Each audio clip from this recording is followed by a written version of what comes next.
Hey guys, welcome back to Arry the Stag. It's Saturday afternoon and here we are again, back in Stag Heaven, looking at Stag engines.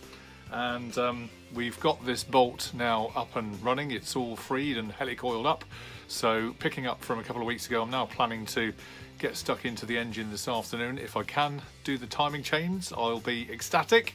I've got all my kits and caboodle behind where you can see, actually on the Arry the Stag bench, so I'm just going to get stuck into the engine now and see if we can't get it starting to look and feel and sound a little bit better. So there we go, without further ado, let's get stuck in. Now, as you'll remember, when Jason came round from JTR Engines, he'd got this bolt in. That's all done. We're all helicoiled up and all nice and neat. He did talk about a lot of swarf and stuff that came over the back here, and for me to hoover that out because we obviously don't want that getting into the engine. It is at a funny angle at the moment. As you can see, it's tilted on the engine stand, slightly off to the left hand side as we're looking at it, the sump and everything else being down here. So we just need to make sure that we clean it all up before we get stuck into the front end of the engine and make sure no crummy stuff gets into it. Okay, not too bad. So now the engine is reasonably clean. I've just flashed over to here and remembered a top tip that Jason gave me regarding how to clean up the mating surfaces on the top of the cylinder block, and it was this. It was a bit of 4x2. I've just cut that off to a kind of 6 to 8 inch block, and then taped on it some emery cloth with some box tape, so hopefully that'll now work. And the whole idea of this is to get a nice plain kind of surface, such that you don't actually start to do that. If you do things by hand, then when it comes to actually sanding these surfaces down, you might get a bit of a uneven wear, and that's the last thing we want. We want this nice and straight and clean to take the head gasket in due course when we're there.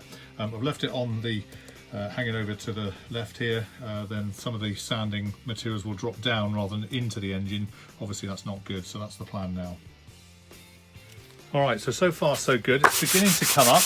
Quite a bit of rust on there, as you can probably see, but it is beginning to get a bit more shiny. A lot of the dust is falling to the floor, but equally some is going into the cylinders, so I'm going to have to dust them out and hoover it out again in a minute. But I think you can see already that's making a good start. A bit more elbow grease and persistence, and I think we'll get there with a nice finished head. Alright, so we're slowly getting there, and just changing over the sandpaper or emery cloth from time to time over the top of the block. The block is definitely helping keep it nice and straight and level as you're sanding over, and occasionally I'm just having to wipe around the bores. I'll obviously go through them properly, but you can see there just the amount of stuff that's coming off. But let's just keep those nice. Some of the purists won't like this, but I think with a good bit of a clean up after, we'll be all right. Yeah, slowly getting there, which is really good. All right, so we're working through it quite well, and reasonably happy with the finish on the mating surface here. Doesn't look too bad. Could probably do a little bit more fine tuning, but again, you don't want to damage that surface. It feels really smooth. Discovered this is quite handy actually, just to try and remove some of the crud on top of the pistons themselves, because again, these have been sat in the rain for years probably with the heads off, and so I'm just working through each of the piston crowns, just trying to clear off some of the rubbish, as well as clearing out the bores obviously as I go. But I think you can see it's beginning to take off some of the crumb and crud that was actually on the tops of the cylinder, I beg pardon, on the top of the pistons themselves, and it's starting to look like an engine again. Really pleased. And here again, I'm just going around with this brush, just very, very gently, at top dead center each time, just so I'm not getting any crud into the actual bores. But I think you can see from that, these have come up really nicely actually. I'm very pleased with that. Yes, there's one or two little striations, but there's nothing too much to worry about there. And I think that's almost as good as new. Bear in mind, this engine's only done about 10,000 miles since it was last refurbished completely. It has been bored, I think, at some point. I can't quite read that. I'll have a look again at that in a minute. But I think that's beginning to look a bit more decent than it ever was. So very pleased. That's what I'm doing, just going round and round in circles like that to get rid of the surface mess. Of course, sometimes to take a good look at what you've done and take stock. So that's about the after. Yes, it needs a little bit more fettling, no doubt, but if you look at the before, where it was before, it looked a right old rust bucket. I think you can see that in the light there. It's really brown and horrible. So yes, so I'm now going to repeat what I've done on this side on this side. Alright, so mission accomplished. This side was a lot rustier than the other side, which would suggest that this head has been off a lot longer than the other side, but that's come up reasonably well, so I'm not too upset about that. All those lumps and bumps that were there around that helicoil hole have been, well, they've all come off, so that's all good. And one just big thing to mention actually whilst we're here is, in fact, on the 18th of February, Arry the Stag as a channel is 1 year old. So happy birthday, Arry the Stag, and I'll blow the honours out for wish all that we can with Arry the Stag, and thanks for being part of the journey, guys. It's really good.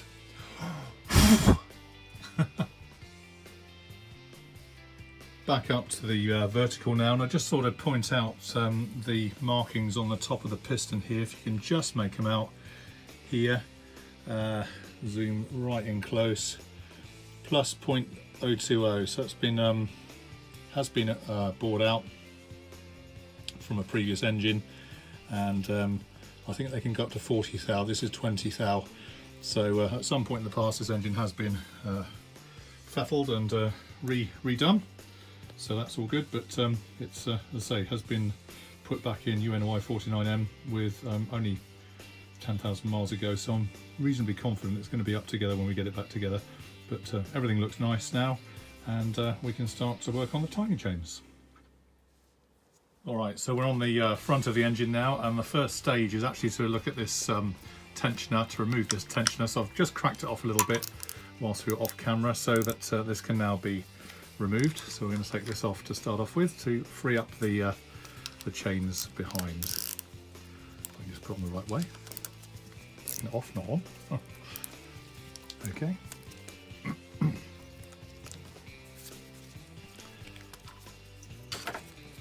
These can be just taken off by hand. Just be careful when you're taking it off that the mechanism doesn't fly everywhere. For those that were watching a few videos ago, you'll have seen the new ones that I bought flying across the workshop, which wasn't fun, and it took me ages to discover how to rebuild them, but I don't suppose it really matters with the old one. There is a backing plate, I understand, a block on the back of here, so I'm just now taking that off, and it will come out together away from the engine. There's a backing plate there and a block, so oh, there we go. It has popped out, but we know how to refix it, so that's all right. So there you go. We've now moved further up the engine, and this is, I call these the bunny ears. They're the ones that hold the sprockets at the top of the engine on the heads, and so we just need to remove these two bolts. Bear with me. That's one off. And it reckons that there's one bolt at the top that comes straight out, but the one at the bottom's actually got a spacer behind it, so you just got to be a bit careful what you're doing there. And I'll obviously need to remove the nut on the top there as well, so you can see what's going on. That would be good, wouldn't it?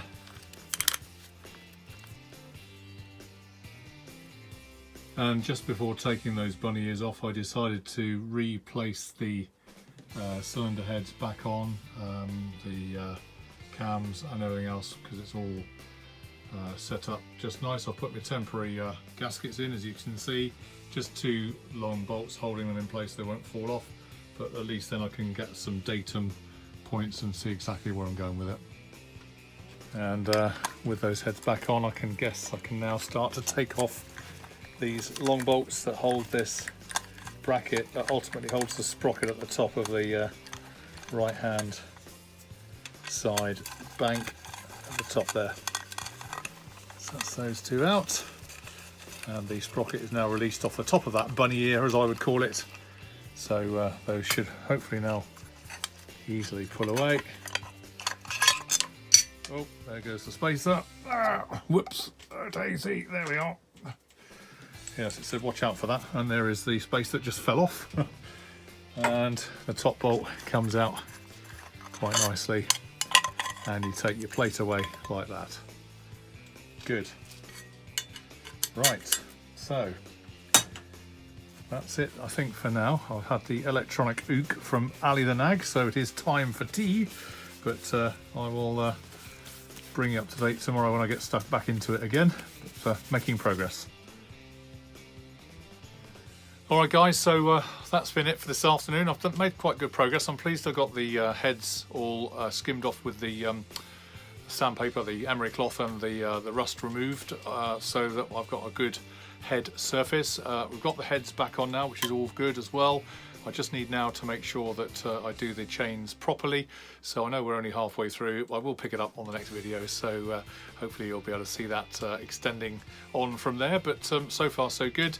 Engine seems reasonably good and I'm reasonably pleased. So we'll just have to keep carrying on the good work. Good stuff, guys. Okay, well, thank you ever so much for watching. Really appreciate your contribution. Please feel free to comment and like and share and subscribe. We all appreciate that. It really does help grow the channel. We're 1 year old on the 18th, so happy birthday, Arry the Stag, and we'll see you online on Arry the Stag very soon.